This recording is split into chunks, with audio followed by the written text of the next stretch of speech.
I got in a relationship during COVID, and I met my boyfriend through a friend, but it wasn't like in a gay bar or on Grindr. Gay bars in Glasgow though, like they tend to be more intimidating than in other cities. Like if you go to a gay bar in Glasgow and you drop your phone, you're just gonna have to kick it home.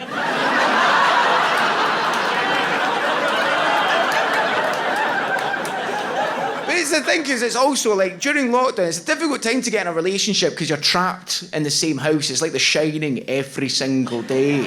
And we had arguments, because every couple argues, unless you're creepy.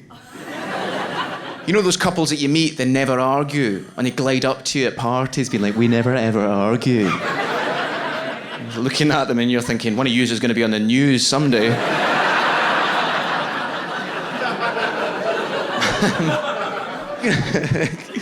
But I'm trying to do that as well. Also, because, like, you know what? By the way, in case any straight people are wondering, because a lot of my straight mates are like, oh, you're in a relationship with another guy. Oh, man, that must be belter. You must just watch football and bum all day.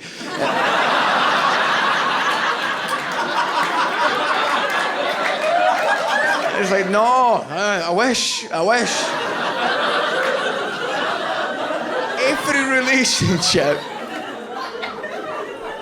Every relationship has the exact same dynamic. Whether you're gay or straight, it's always the same dynamic. Every relationship is always made up of an organised person and a disorganised person.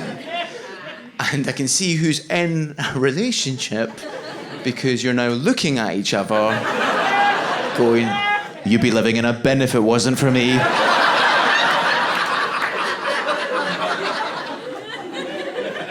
The reason why you get together is because organised people are attracted to disorganised. Because the first time they see them, they fall for a trick. Because they go, wow, they're so laid back. They must have everything organised.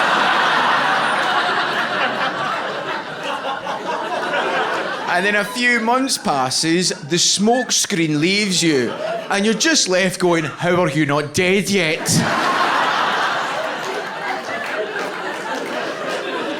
And by this point, it's too late, because you're thinking, I wonder if I should break up with them, because I thought they'd be organised, but in fact they're disorganised, and I'm having to organise my life and their life. I'm exhausted, I haven't slept ever since I met them. Oh my, maybe I should break up with them. I can't break up with them. I've made plans for us both. It's going to totally ruin that spreadsheet I made for us.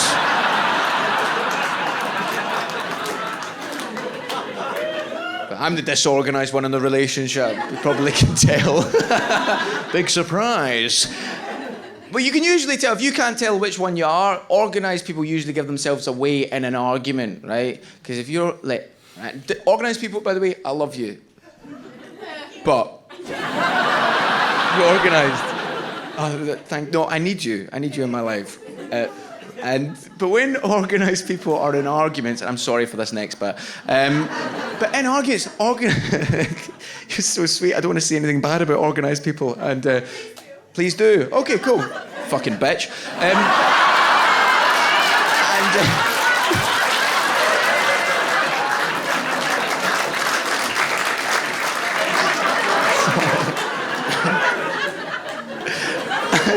You're American as well, yeah? Oh, cool. I could hear from your accent. Yeah, I know. I love as well. I called you a bitch and you laughed and you're almost in a kind of American kind of thing of, oh my God, Scottish culture. Come on, get on with it and call me. I can. Come on.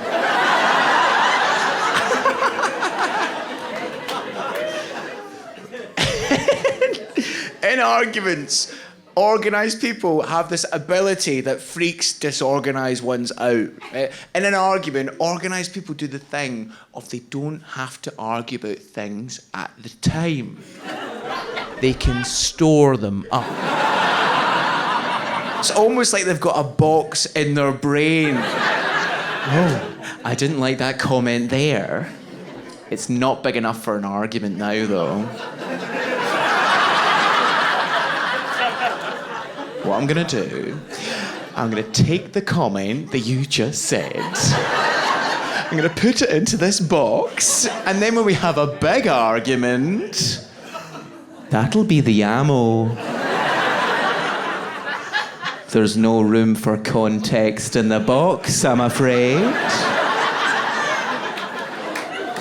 Intent doesn't fit in there either. I'm getting used to the thing of being in a relationship because I've been single for like a year and a half, and that's what I want. I was like, I want to be in a relationship. I want to get called special by somebody and them not do the air quotes. Oh man, there's one thing you have to learn in a relationship, I've noticed, is when your partner comes home from work and tells you about their day. That's fine. Don't mind that at all. But you know when they start telling you about the person that they work with that they don't like? And the number one rule is you have to take your partner's side. Even though the other person is probably right. But in order for you to take your partner's side, your partner, when they're quoting that other person, will give them the bitchiest voice ever. They'll be like, oh God, you never guess what Sandra said to me today. I was like, hi Sandra, can you please take your stuff out of the fridge? Because it is actually my fridge. And you wouldn't believe what Sandra said to me then. She was all like, that's my injections and I've got diabetes.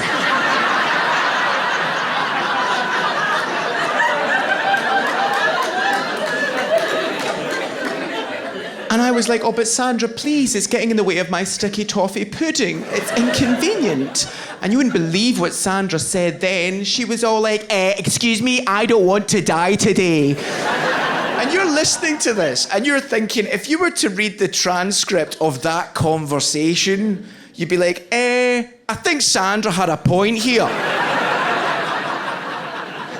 But you can't say that, because who knows what voice they would give to you. That's one of the main rules of the relationship. I never expected as well to go out with a posh person with a job. Well, my mum's very posh. She's a posh Scot. My mum talks like this. If you have heard a posh Scot talk before, it is like this. So my mum sounds like a whale. She's one of those posh people that don't seem to have any bones. Like, you know the ones you see them like gliding through Waitrose, like. I have to do that again because you won't know what Waitrose is in America. Gliding through the mall. My mum's so I love her laugh though, right? Her laugh's amazing. And I know you're not going to think it's that amazing compared to other ones we've heard tonight.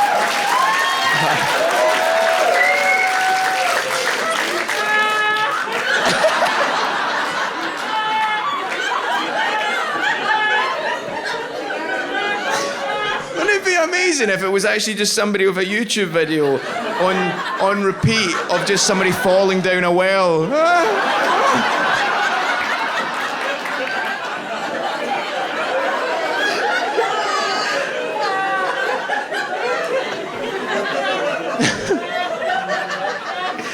Just turn the lights on, it's just a truck reversing.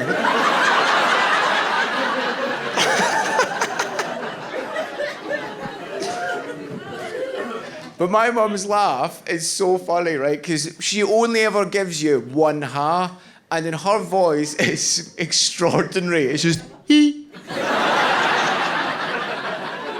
So easy to find her at a party. Hee. Say that's your mum or a carbon monoxide detector.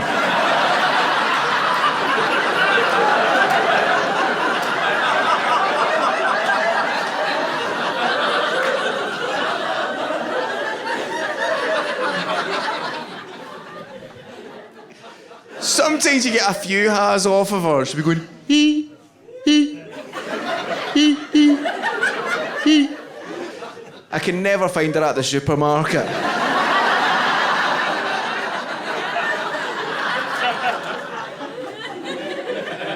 I've only ever seen my mum like laugh her head off a few times. All the ha's come together very quickly. Like, My dad was sat next to me, goes, Jesus, Mary, you sound like a metal detector.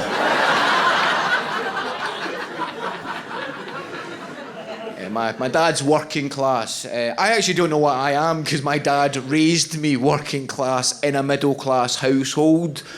Basically, we had a cleaner, but we stole from her.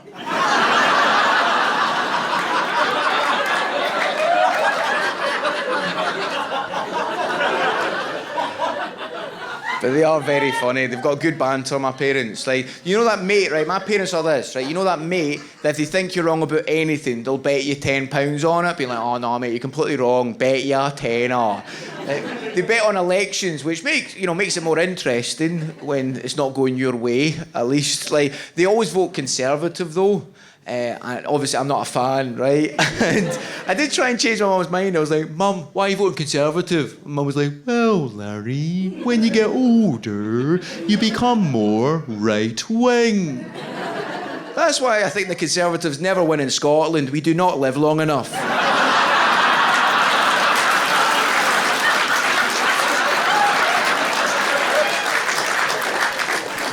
But they are very Catholic, though. That's probably why they vote that way, because my mum and dad are Catholic, and I'm Catholic as well.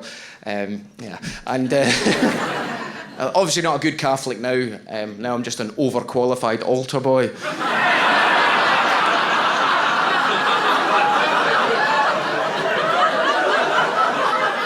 So I hope I didn't offend any pedos in the audience with that joke there.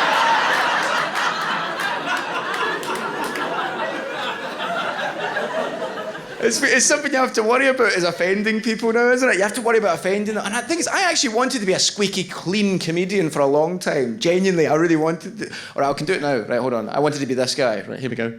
All right, here we go. I wanted to be this comedian. I wanted to be a London observational comedian. I tell you what's busy, guys. The underground. Where is everybody going?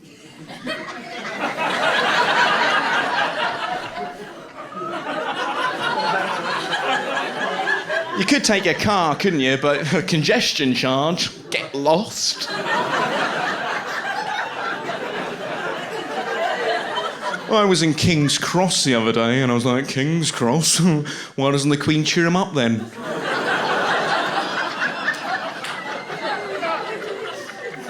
London observational comic. Hope you enjoyed him. He'll be back later.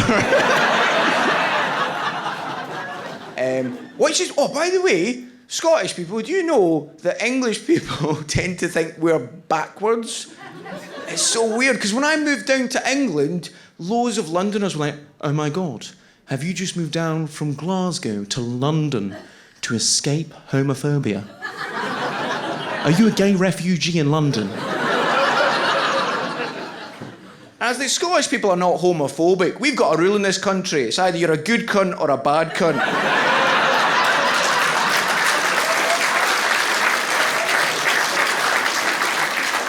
Your race, your gender, your sexual orientation doesn't play a part in it, but if you try and make that play a part in somebody else, you're a bad cunt. That's how we work it. It's a really simple system. I think, though, Scottish people just love proving other people wrong. We love it so much. I think we probably used to be homophobic, and then somebody told us that we were. We're like, all right, you think we're homophobic? I'm going to have sex with this man just to prove England's wrong. Oh, flower of Scotland, and will we see... We don't even need to use the word gay in Scotland. We've got... Scottish people have this strange ability. They can describe somebody as a homosexual by using any noun. All right, is that guy a bit of a blueberry? There's a set of maracas over there. English people can do it, but they can only use activities to describe somebody as gay. Be like, oh God, he's the kind of guy who likes to leave the windows open.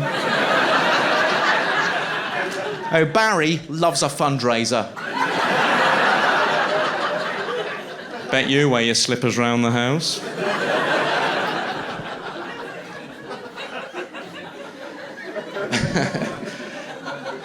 I moved down to England a long time ago. I moved back and I had to live with my parents again.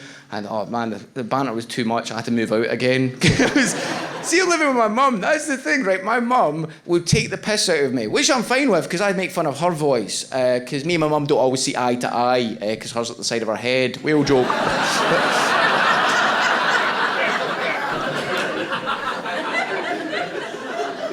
But my mum loves making fun of my stammer. I've got a stammer. Sometimes I have it. It just comes out randomly. It's trying to see why I'm good at doing voices, because I had to cover up my stammer for ages. And my mum loves the fact I've got a stammer. I was on the phone to her yesterday, right, and she was at the shops. I was like, Mum, are you at the shops? I was like, yeah, I'm at the shops. What do you want? It's like, can you get me a sandwich and a